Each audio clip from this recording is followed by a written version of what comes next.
Now we turn our attention to the burgeoning relationship between ASEAN and the Gulf Cooperation Council.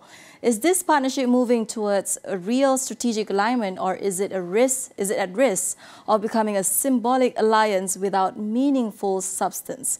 We put that question to ISIS Malaysia's Director of Foreign Policy and Security Studies, Thomas Daniel.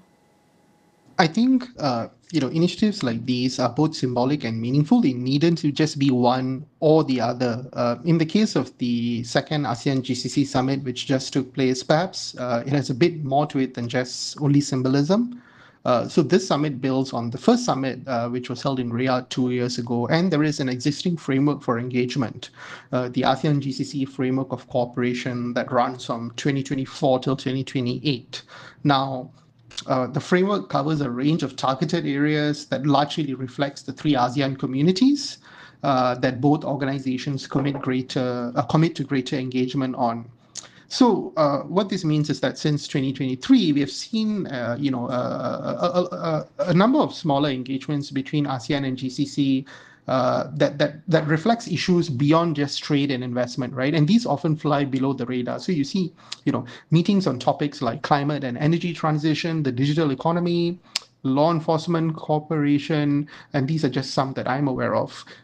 You see a commitment by ASEAN and GCC foreign ministers to meet annually on the sidelines of UNGA in New York. And even the secretariats of the GCC and ASEAN have increased engagements through their community of permanent representatives and the ambassadors based in Jakarta.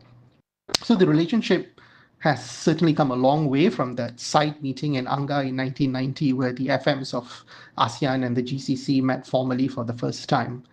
Of course, when compared to other ASEAN dialogue partners like the EU, Japan, China, or even the US, there is much more going on with those partners because the history of structured engagement has been there for longer. But both ASEAN and GCC seem to be committed to growing this engagement. And I think for ASEAN, it's also a reflection of the desire to broaden relationships with other intra-regional groupings beyond existing dialogue partners.